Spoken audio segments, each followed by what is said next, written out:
Good morning. I am Steve Weber. I am the host of the American Gumption Morning Show, and welcome to show number 50. Wow, can you believe it? In 2.5 months, almost 3 months, we've done 50 shows already. So by the end of the year, I'll have a goal of getting to 100. So that should be easily accomplished. So quite a feat, if I do say so myself.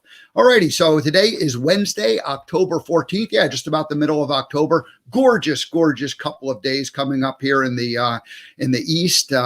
Again, this is my first full year and fall in the East Coast since 1979. So it's been a few years since I've been back in this direction, but here I am. Alrighty, so October 14th, and we have a guest coming up, Brenda Reiss. And Radical Forgiveness is her brand. Brenda Reiss Consulting or Coaching and Radical Forgiveness. So we're going to get into that with Brenda. And I've got a movie life lesson. It's a repeat one. It's just such a good one, and it fits with today's theme. So we're going to repeat it. Make Your Peace with God. So that'll be coming up, starring Lieutenant Dan.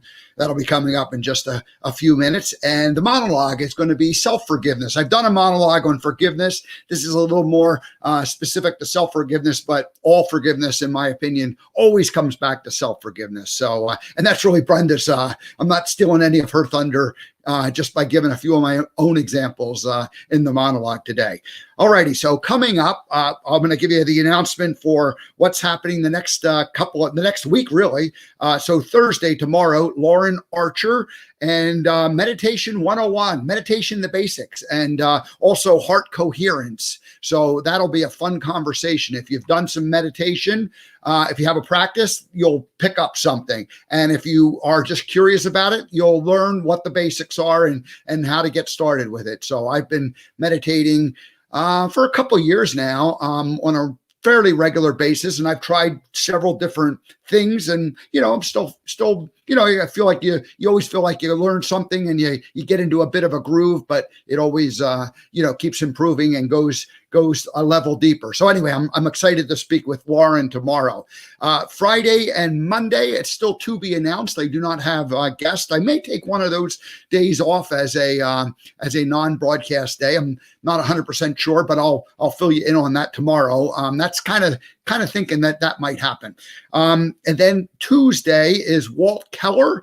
And Walt is a gentleman I met a couple of years ago. He's out in Hollywood working as an actor. And so he's he's also a lookalike. And I'll just make you wait and see what it is. So we actually connected from the lookalike thing initially. And so anyway, Walt's a great guy. So he'll be here on Tuesday. Wednesday, Heather Holmes returns to the American Gumption Morning Show, and she is the founder and CEO of P2 Probiotics. And probiotics is we all kind of think of probiotics internal, the gut, but this is an external and your environment. And so these are cleaning products, cleaning for yourself, your body, and for your counters and the place that you live in. So we had a nice conversation several weeks ago, and we're going to come back and we're going to go a little deeper. I'll warn you, this is going to be a little bit in the weeds. We're going to get into the technical part of how this technology actually works. And then Thursday next week, I can announce that Scott Stanfield will be back one more time to the American Gumption Morning Show. And Scott is the modern longevitarian. And Scott's really, his message is, how do you get healthy? So his is really more of a physical, mental, taking care of your body and living a long life. So that's that'll be Thursday's conversation. So we went into sleep last time. We'll dig into some of the other topics this a week from tomorrow. So, and then I don't have anything scheduled yet for next Friday. Alrighty, so that's the lineup. Now let's just go ahead and get into a movie life lesson, and it's going to be the number 15, Lieutenant Dan Makes His Peace with God. Whoops. Ah, boy. All righty, here we go. Let's go back to, I kind of thought that might happen. Open here, do this, close this. Hold on, folks. We're going to get there. Here we are. Your peace with God. Hi, I'm Steve Weber, and today's scene number 15 is titled Make Your Peace with God. I've created this video series of 94 of the best scenes and life lessons from the movie Forrest Gump to celebrate the 25th anniversary of this classic American film. And let me tell you something about Lieutenant Dan. Forrest.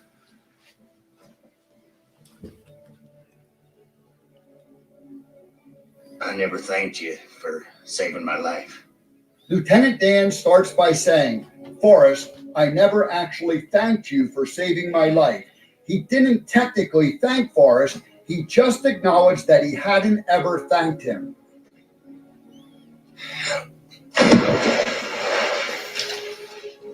Lieutenant Dan was a proud man. That was as much of a thank you as Forrest was going to get. He never actually said so, but I think he made his peace with God. Lieutenant Dan never actually said so, but I think he made his peace with God. Forgiveness. Lieutenant Dan was carrying a lot of anger. He made his peace with God. When Lieutenant Dan forgave God, he didn't have to carry the anger any longer. He made his peace with God. It takes gumption to forgive, whether it's forgiving others, forgiving God, or forgiving ourselves. Do you want to be more Gump-like? Forgive. Let it go. Make peace with yourself. Make peace with others. Make peace with your God. Let's learn to live our lives with gumption.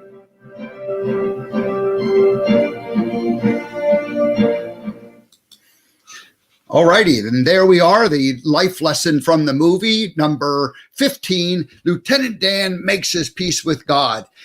I don't know about you, but I like that scene. That's that always, it's kind of a, that's one of the, that could be a top 10. I had it as number 15, but it's a good one. My monologue today is titled Self-Forgiveness.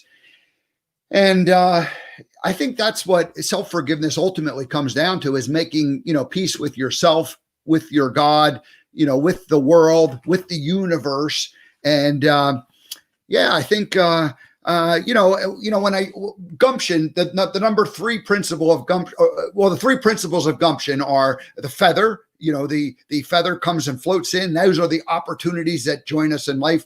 And then number 2 is the choices, the chocolate box. And life's like a box of chocolates. You get to choose whatever chocolate you want. You get to choose whatever life you want. And then number 3 is the shoe, the Nike shoe. There it is. Whoops. Yeah, there it is right there. The Nike shoe is that journey of life. And it's all about, living life, being enjoying the experience and being in the moment. And for me, being in the moment and being able to enjoy life really started happening in a new way when I made my peace with God, and when I basically stopped blaming. It's funny, you live life as a victim. You live life finding what's wrong with other people and why things didn't work out for you.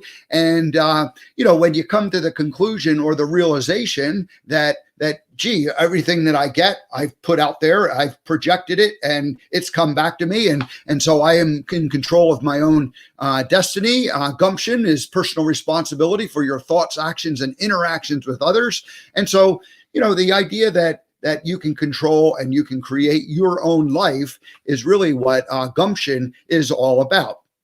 And so, there was, for me, there was a lot of, like I said, I got 2 examples. I'm just going to throw right into the 2 examples. So number 1 was I moved to Montana in, the late 2000s, 2007, 8, 9 time frame. It was kind of like a floating move. So it's a little bit hard to define exactly. So I was part-time in California for a while and part-time in Montana. But by the end of 2008, I was really living in Montana, very end of 2008. So then 2009, all year there. So of course, what happened in 2008, I don't know if you remember, that there was an election that year. Obama became the president, and I was like, I was convinced that what was going to happen was the economic crash that had happened a few months earlier at the end of the Bush administration was going to settle down with the new president. Well, it never quite worked out that way. And I had all of my investments in real estate at the time. And so I was suddenly, cash strapped, and I had to put real estate on the market, and nothing was happening. And of course, I was still working for Bubba Gump, but I was only working on a part-time basis at that point. So my income had radically reduced, and I couldn't get the cash out. Anyway, I had a lot of blame and anger going on. And so as I went into 2009, I ended up doing, that was the year I did a year of transformational work where I dug into myself and said, hey, what do I want? What do I want to create going forward? And so through the help of a personal development firm, Landmark Education, I ended up, going and spending a lot of weekends, doing different work. And think about it. At the end of that year, I was like kind of burned out on doing that. And I wanted to get back into it. But what happened was I really couldn't get momentum going. I had lost momentum from that whole move. And so I was, I had a million excuses of why it didn't happen. And, the economy was against me, and all those things are true that they were, but it wasn't helping that, like, I had gotten into that mindset. So come the end of 2013, and then really into 2014, I had gone back and revisited some of that work I had done in 2009. And I had that realization that I had really been the one to blame, and specifically in relationships. I look back at the different relationships that I had with women over the years, and they all kind of repeated the same exact pattern and always ended up, ending in the same way. And there was never joy in the way they ended. It was always like a frustration thing. And then ultimately what happened was, and I'll be happy to share this story at some time. It was ultimately a realization that it was me. It was, I was the one who was creating the problem. And actually I remember the exact moment when I went, oh my gosh, it's me, it's not them. And it was like, it's like that looking in the mirror and going, oh my gosh, I see somebody there that I never saw before. And so anyway, I remember there was a lot of, sadness and, sorrow over the fact that, nice people I had been involved with in my life. And, it was ultimately my doing that it didn't work out. And what it really turned out to be is I had this big shield around me. I was like a Vulcan with a force field up around me. And so, nobody could penetrate through that. And once I realized that, then things began to change. So I shared those two stories, the moving to Montana and economically things kind of crashing apart and not working the way I had envisioned them. And then, of course, the realization that relationships over my, 50 years were always, following the exact same pattern, and then looking at it and realizing that, it was my doing that had caused this to happen. So I was like, oh, geez, I'm the blame for this. This isn't cool. And so anyway, that was when, moments of self-forgiveness come in, and you go, okay, hey, I'm human, and I didn't do it on purpose. I wasn't intentionally out there trying to sabotage my life and disrupt other people's lives. And so that was a moment of self-forgiveness where I went, okay, I gotta basically be a lot kinder to myself. Otherwise, this isn't going to be, this isn't going to work out. And so that was the moment in time when I made my peace with God, like Lieutenant Dan. He made his peace with God. Well, I went, you know what? It's okay. I'm going to just forgive myself, and I'm going to move on. I'm a human being, and, you have blind spots, and you do some coaching, and you do some introspection, and you do the work, and you figure it out. And once you do that, then you can move on. So that was, really, my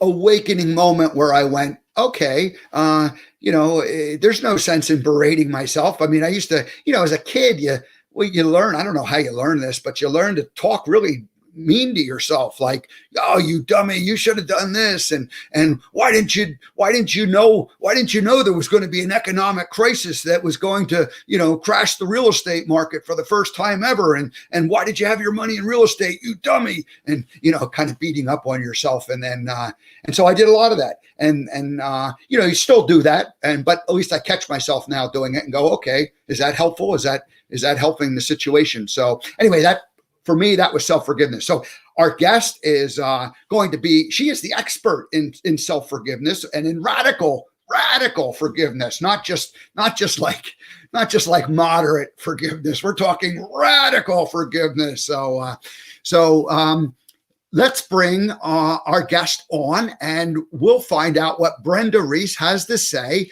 about radical forgiveness. Hello, Brenda. Hello, Steve. I love your stories. They are so awesome. Yeah, you've been listening to my stories for a while, so I know, and that's so cool.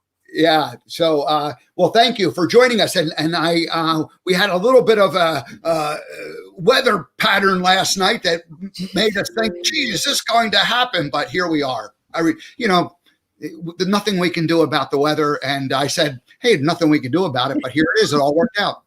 It did. The wind quit blowing. Thank goodness.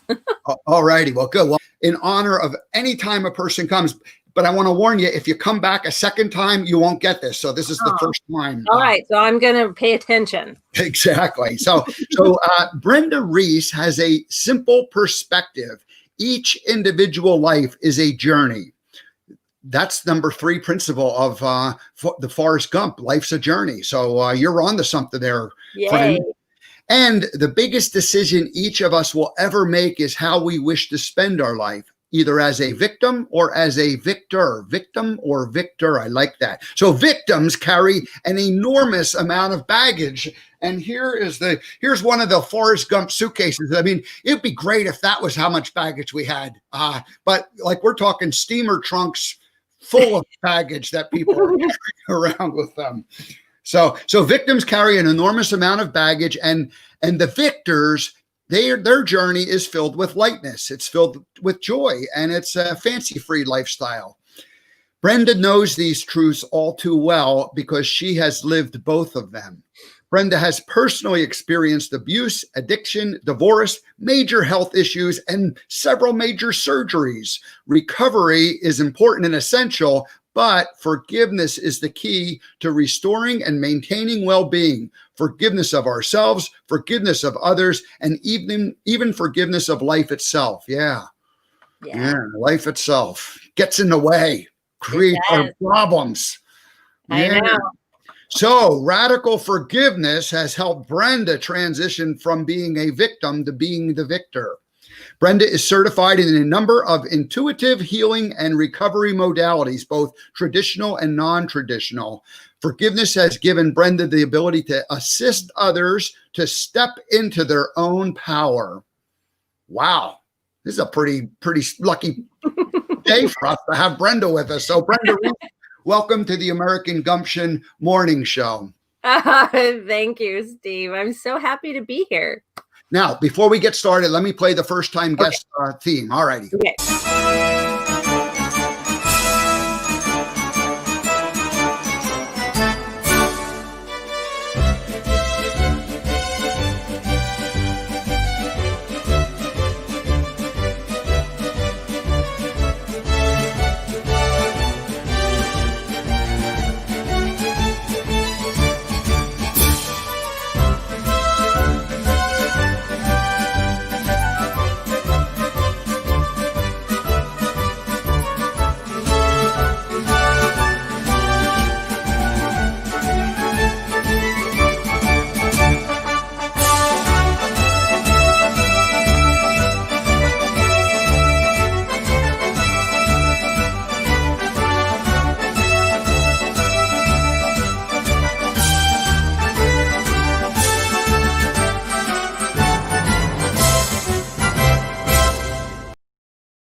I love it. Have you ever had a marching band welcome you to a show of any type? Never. well. We bring out the marching band and the tubas and the trombones. Anytime a guest is a first-time guest. So welcome here to the show, Brenda. Thank you. I feel very special. So I'm going to just fill a little bit of the backstory in. So Brenda and I met a year ago. Tamara Fleming is both of a coach for both of us and someone we've become friends with. And we met in doing that work together. And of course, then I became familiar with the work you were doing around forgiveness. And then we've been mentoring and coaching each other over the last 8 or 9 months. And Yes. so that's sort of how Brenda and I've gotten to know each other. So we've talked every couple of weeks, maybe every 3 or 4 weeks since the beginning of the year time frame. And so there's like familiarity. And then it became, we had talked about doing some different things that we might discuss, but then just a few weeks ago, it just became obvious that we needed to get you on here and introduce you to it and the work you're doing, because it's very special. Thank you. I know it's been such a neat journey that we've had together. I think, watching you and going through, right, the meaning of space kind of stuff and cleaning out everything, changing your life, watching your dream come true for you. Watching it right before my eyes was so inspirational.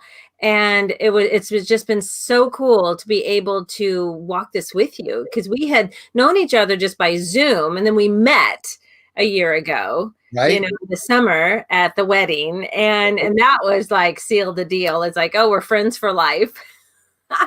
Yeah.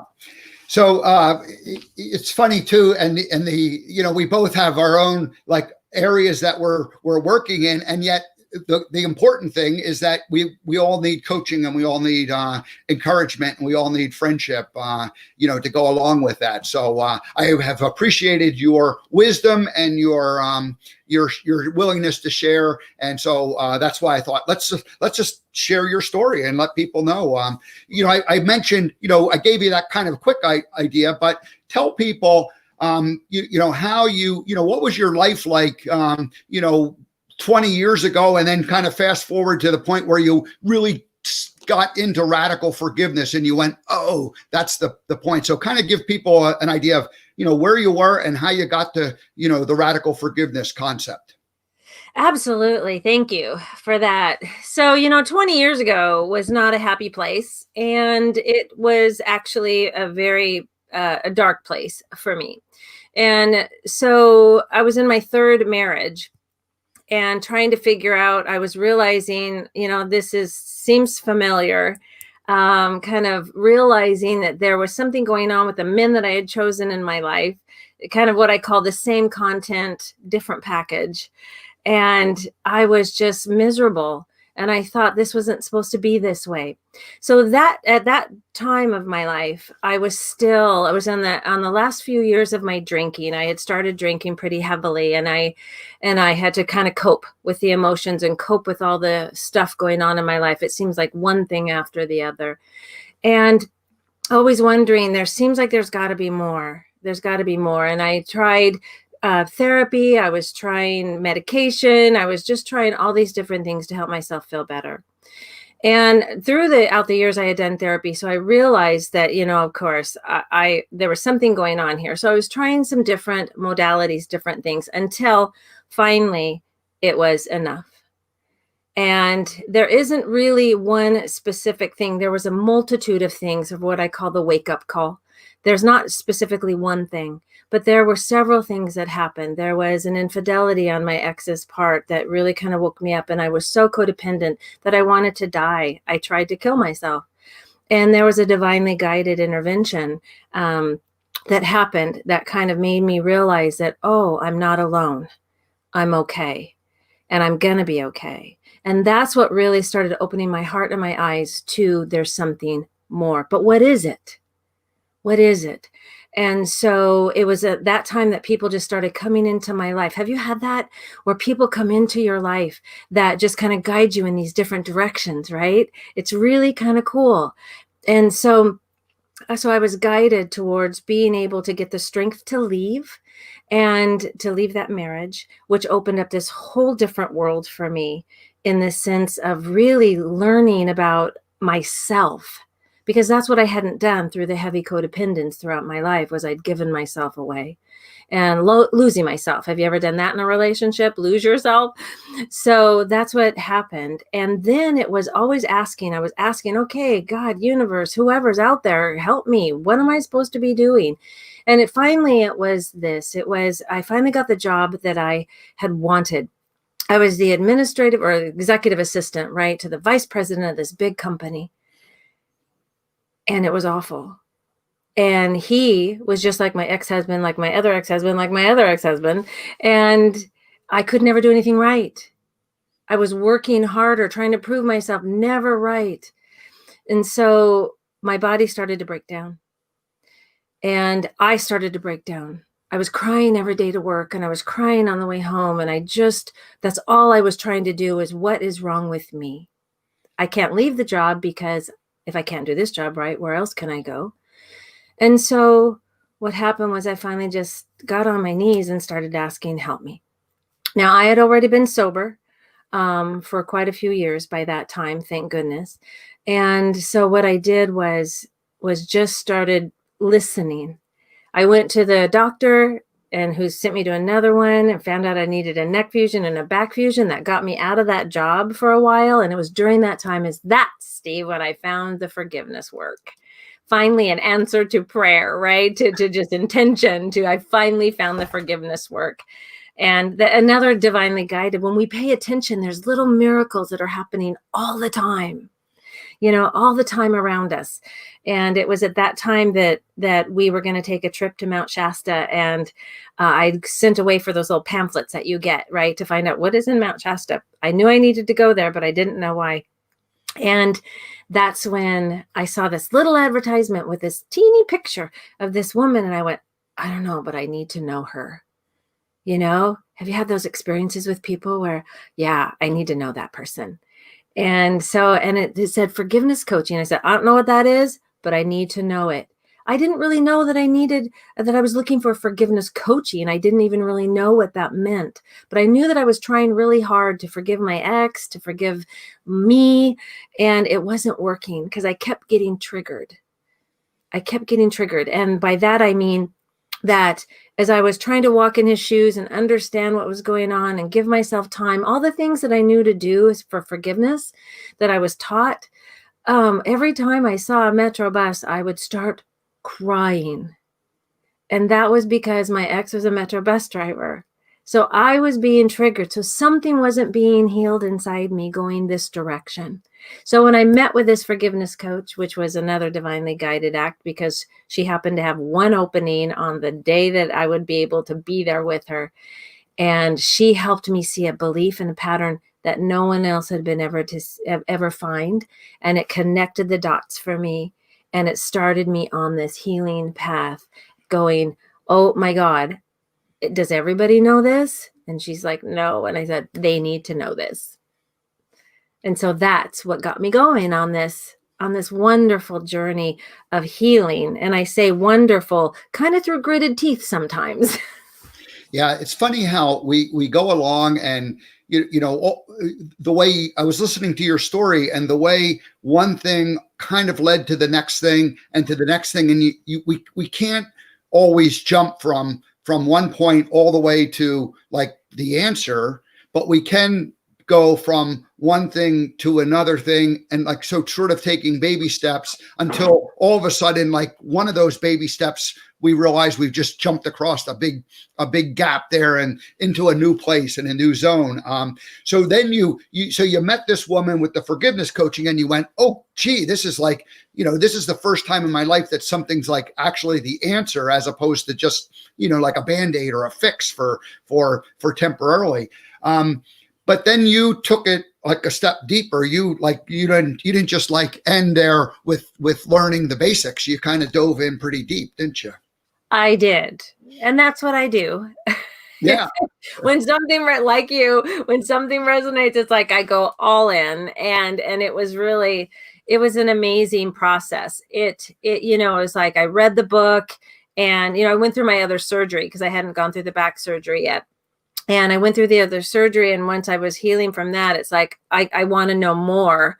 and they had a coaching program online. And then there was an opportunity to work with Colin Tipping personally. So I took that opportunity and went, and it was fascinating because I had discovered a belief that I hadn't discovered before with that forgiveness coach. And that was because she asked me, can I tell that story where you found the pattern? Yeah, I want to know what that story, like, what is it she asked you? Oh my gosh. So it seems simple, but it was amazing to figure out, because we all have these ways of these patterns in our lives, and some of us know what they are and some of us don't. And so I had kind of known there was something going on. Like I mentioned, I was picking the guys that were emotionally unavailable, right? Not realizing that it was me that was emotionally unavailable. And so they were kind of mirroring for me. And that's what I learned through this work. And I didn't even know what that meant. But going back to the coach. So when she was asking me about my life, about me, like how many times have you been married, and how many, kids and work and job and all that. I said, well, the first marriage was 5 years. The second marriage was a little over 5 years. And the third marriage at the divorce time was 10 years. And the first job was 10 years. The second job was 20 years. And she looked at me and she said, well, what happened to you when you were 5 years old? And I'm like, well, she goes, you have a pattern of 5 in your life. And I went, oh. I said, well, my dad left. My dad left and moved in with another family. It happened to be my mom's best friend, who had a daughter just like me, my age. That was my best friend. And she said, okay, what happened? And I said, well, he never really paid attention to me.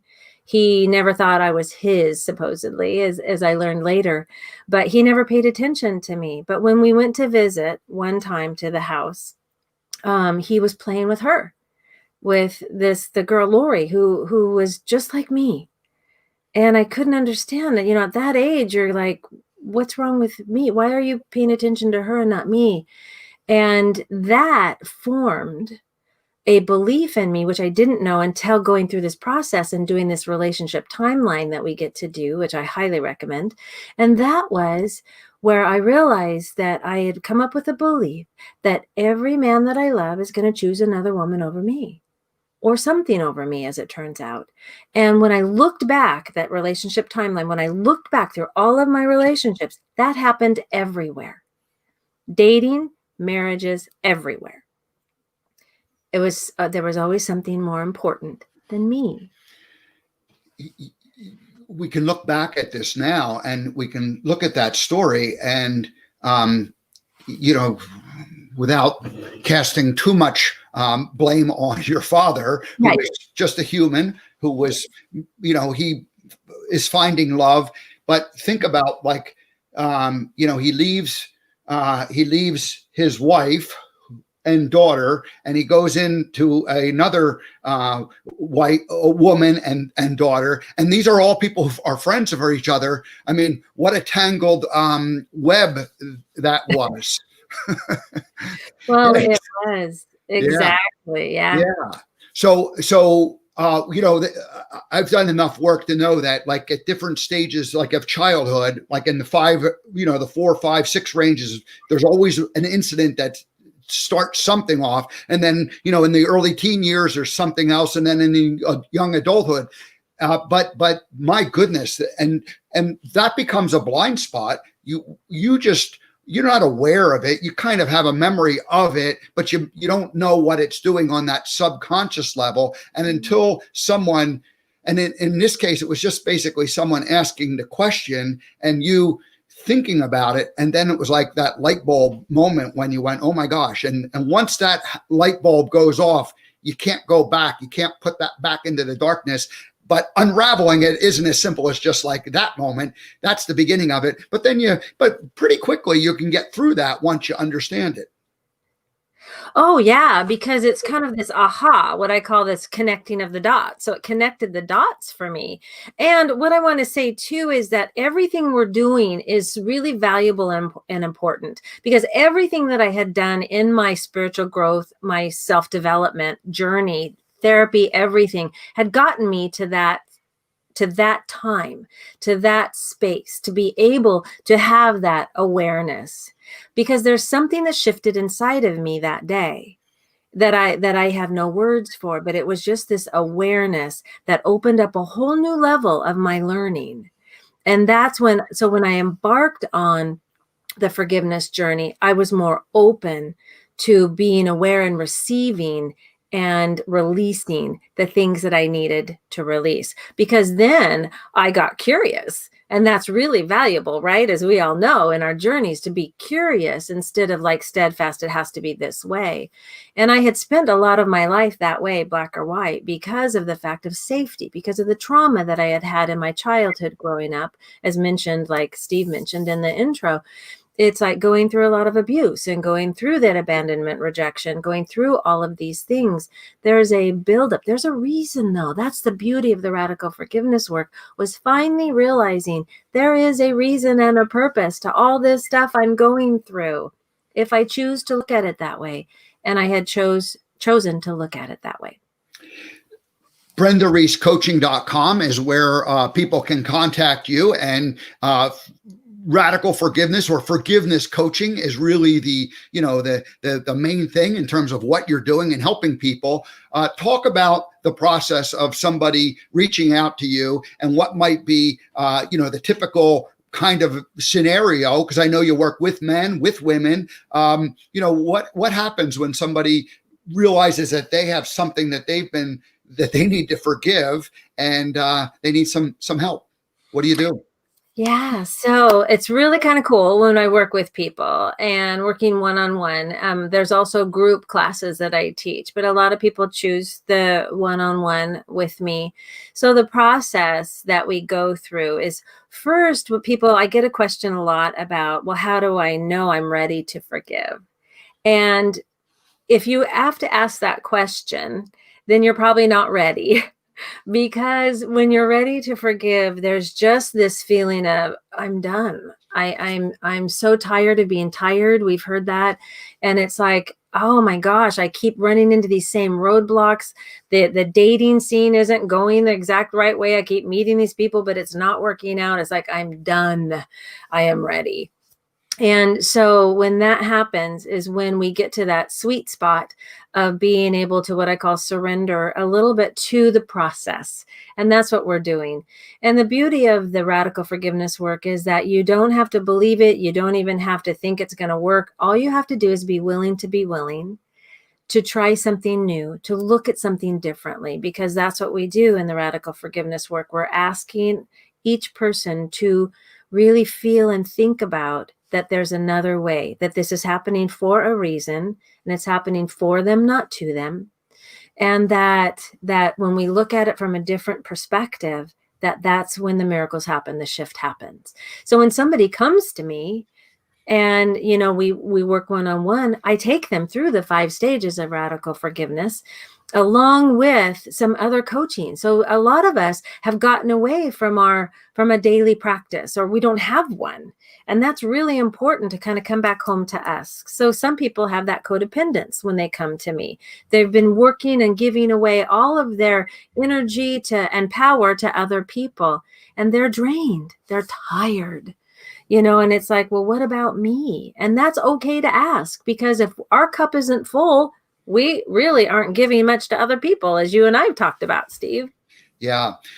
One of the things I like about your approach is that the process doesn't have to take forever. There's not years and years of rehashing all of these things. There's a moment of, kind of figuring out where that, where it all began. But once, just like in your case, when your coach asked you what happened at 5 years old, but so much typical therapy ends up, going through the whole stories and talking about it, and possibly that's helpful in certain ways. And I did my own fair share of hashing the stories, kind of as a cleansing thing. But at this point, they kind of disappear. And the key to what you're doing, though, is once we decide to forgive, it really is over. Oh, yeah. Because, our stories are valid, Steve. Thank you for bringing that up. Our stories are valid, and there's parts of us that need to be witnessed and validated, because those were real to us. They happened. And so that's what we do is when we're telling our story, this is the difference between radical forgiveness coaching, and therapy, is the fact of you're not just telling the story over and over again. How many of you have done that, right? We tell the story over and over. We get tired of hearing ourselves, and then our friends around us get tired of hearing the same story. So what she did and what I do with my clients is she's listening for certain things in the story. There's a reason to tell the story, to connect the dots, to be able to pick out the patterns, because there's name patterns, there's number patterns, there's synchronicities. And, that a lot of my clients have found. There was one of my clients that had an 18-month pattern. She would switch relationships about every 18 months. Then she couldn't figure out why. And that was her brother was born. She was 18 months old. And she had always had trouble, feeling left out because he was a sick child, and, the parents were giving him all the attention. She felt at 18 months, felt abandoned. And she carried that through her life until we started working together and she identified it. And then she could release that pattern. And so the reason for the stories are really valid. There's a specific reason, and we don't hash over and over again, because we take that story, because that's where all the golden nuggets are. And we take that story and then we take it through the stages of radical forgiveness. And then we take it and we pull out the information that we need to be able to get to that point of release that you were just talking about. Because once we do this, we're done.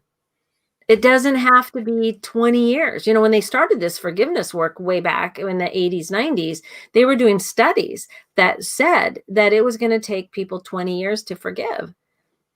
And, when they started this work with radical forgiveness, it was working with cancer patients. And they're like going, I don't know if I have 20 years. Yeah, right. It's so valuable to know that there is another way out there that can really, really kind of speed up the process. Now, I will say that there's a little bit of a trick to it, and that's the fact of we just need to be willing. We need to be willing to look at it a little differently. And as you and I both know, as we've talked about, is to be willing to release the story. Because sometimes we're not ready to release it. And that's another really cool way to talk with a coach, because sometimes you're not ready. And you want to be ready, but you're not quite ready. So a coach can help you to identify ways to be ready, depending upon your individual circumstances and situation. Because there's some traumas that need some other help. There are some things that we need some other guidance for. Because I don't think that there's a one-pronged approach, as you and I have talked about, to development, right? We need some different ways and different things to help us. But I'm going to tell you, this forgiveness work is amazing. And it's really changed my life, because in this work, we realize that all forgiveness is self-forgiveness. And that's really what we're here for, is to heal our hearts and to heal our minds, hearts, so that we can really be here, so we can give fully, authentically, and clearly to everyone around us. Brenda, I have one comment, and then I have questions. So the comment is, when you said the 5 years, when your coach asked you about it, and then you talked about the 18-month cycle, it immediately made me think, what cycle am I going through? And I'm guessing everybody out there is listening and thinking the same thing in terms of like, gee, okay, what is that time pattern? And is that time pattern like always kind of, relate back to where it all began?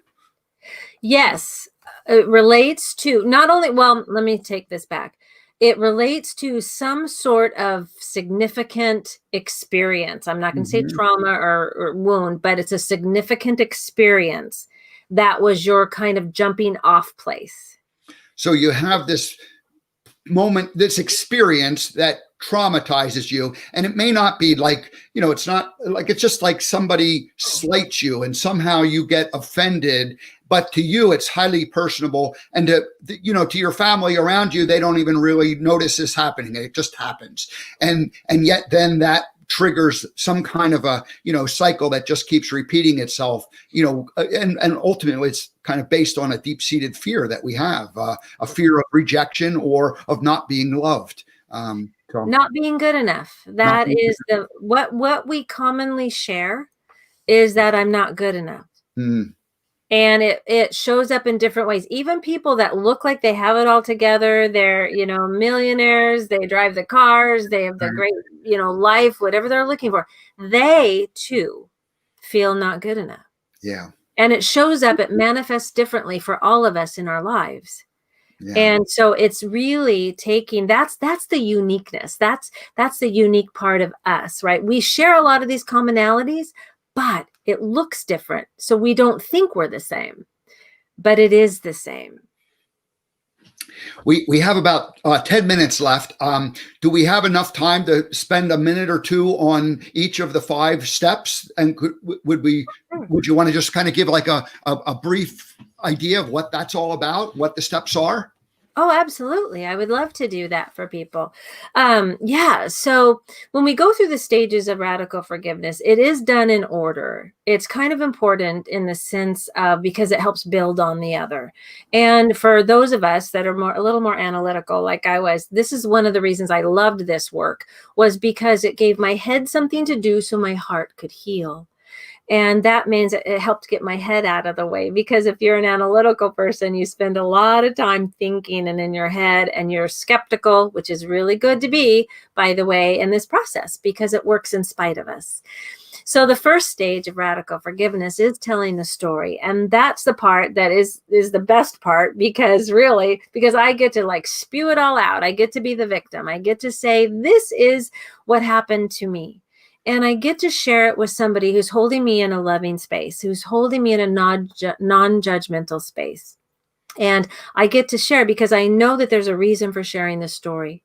I'm not just blabbing on and nothing's going to come of it.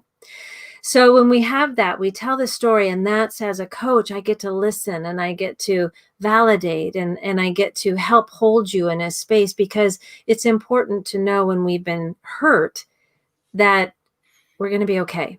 And in that, I'm looking for those synchronicities and oddities and patterns. So we take that information.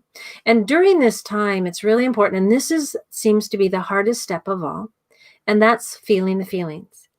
Because a lot of us we can cry at commercials, we can cry at weddings, or we can cry when we're really hurt. But do we really allow ourselves to authentically feel what we're really feeling? A lot of us use distractions, because when we're little and we've been traumatized or hurt, we bury it. We don't know it's there a lot of times. And so it gets buried and buried and buried and buried. And what happens is kind of like a beach ball that you're pushing down, down, down underwater. Have you done that? And it slips up and it goes kaboom. That's what can happen with our feelings and emotions when we stuff them down. So going through this process, we learn some different tools and techniques and ways that we can get to those feelings and really authentically allow them out, so that they don't cause dis-ease in our bodies and they don't cause tension and frustration. So that's a really big kicker there. And going through our stories and allowing ourselves to really feel the anger and the hurt and the happiness that we deserve. And then we go into the third stage, and this is where we separate the what we call traditional forgiveness, what we may have learned, because a lot of us learn, oh, you just need to walk in their shoes for a little bit, and you just need to give it time, and it's going to be okay. And we're not really taught a way to forgive, except for let it go. Well, how many of you have been told to let it go? And I'm like, let what go? What am I supposed to let go? That person hurt me. How can I let this go? So we learn, this is where we collapse the story. And it's a beautiful space, because this is where we separate fact from interpretation. And I'll tell you what that is. And that is, in my story back to my dad leaving, what we did was, when we collapsed the story, what we do is we look at what happened. What was the actual fact of the situation? The fact is, like Steve, like you mentioned, he left. He was a guy, they got divorced, he left, he found love in a different space. So the fact is that he got divorced. The interpretation was all the stuff I made up about it. All the stories, the beliefs, the patterns, all of that came from that. That's where the suffering comes from. So I made up that belief that, oh my gosh, every man that I love is going to choose another woman over me, or something. I also thought, and this is what came in through the work, was I also found that love is hard. You have to work hard, that there's something wrong with me, and that you couldn't love me for me. right? I made all that up because that's what we do as children. We're very egocentric as kids, right? It is about us, and that's what we make up. And so I found that out when I got to write that out. So important and so valuable, because it was like, oh my gosh, that's not true. But that's where all the learning came from. It's not just suffering, but it's learning too. And that's where we move into the radical forgiveness step, which is the reframe. And the reframe is where we decide, we choose to look at this differently. This is where we look at it as, maybe this happened for me and not to me. What was the gift in that? Or what was the benefit? Because have you ever had a story or something happened to you where you look back and you go, oh, it's good that I broke up with that person because then I met the right person. Or it's good that I lost that job or I quit that job when I thought I was going to be devastated, but then I found this other job. So there's a reason that this happens, and we're not really trained to look at it that way. So the reframe is where we look at it from what we call a higher perspective. We look at it from a bigger picture to go, oh, I am really willing to believe that this is happening for me, not to me, and that I can look at this in a different way, and that these people play a role for me. Very valuable. And it's a harder step to get to. That's why we go in order. And then the fifth step is where it's an integration step. This is where we speak things out loud, we get some movement in there, and we are able to release the old energy, the old beliefs. We do that through movement, through talking, through sharing, through some different tactics that we go through for together, depending upon personalization, depending upon that person. And then you bring in the energy of the new story. How do you want to be moving forward? What do you want to create? That's what I call stepping into your own power, because how many of us are living a life that we don't want? There's a lot of my clients that have chosen their careers or chosen their life path because they thought they had to, or it was an easier way, but they're dying inside because it's not authentically who they are. And, and it's like having a dream, but setting it aside. And that's what we do through this process. We learn, where are those parts of me that I have set aside? It's really valuable to find out. And it's like you, Steve, watching this dream come true, right? And being able to get to that spot where you could make it come true. Yeah. The 5 steps, I'm just going to repeat them as I heard them. You tell the story, you feel the feelings, you think about the traditional forgiveness thing and of letting it go, which doesn't work, but you somehow collapse the story. And so you figure out what the truth of it is, as opposed to what the interpretation had been. Yes. And then the 4th step is the radical forgiveness, and you're reframing it, and you're saying, this happened for me as opposed to me. And so you give up being the victim in that one little step right there. Yeah.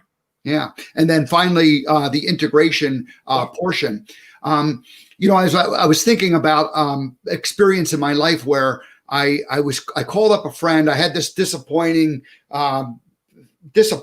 in my life, and I called her up and I told her about it. And I remember I said, no, this will be good. This will all work out. And I was like jumping to, step 4, kind of passing over step 2. And she encouraged me to actually just be okay with feeling it.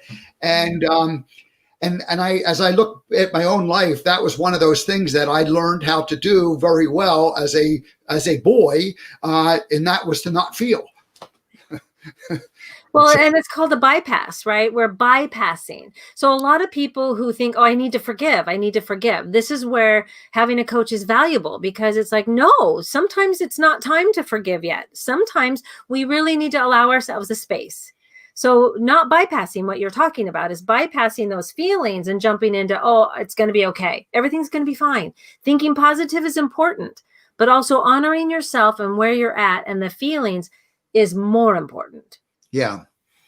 And it's really mourning, mourning the loss, or just embracing the experience for what it was, and just being present with it for some amount of time, as opposed to like pretending it just didn't happen. Exactly. And that's the one thing that people don't realize. If you allow the feelings to happen, if we don't bury them, they'll dissipate within about 90 seconds. If we allow ourselves the feeling, the sadness. Now, grief is a different story, right? But if we allow ourselves to be hurt for just that period, we're meant to feel it and have it like go through. Yeah, I made that little face there because I'm thinking about the years of suffering instead of the 90 seconds of suffering that I could have used anyway. But I'll forgive myself because I'm human, and we're going to move on with it. And so anyway, well, this is great. What else do we, in the last couple of minutes, what else do we need to share with people? Of course, we want to, anybody who would benefit from forgiveness, I want them to contact Brenda at brendareisscoaching.com.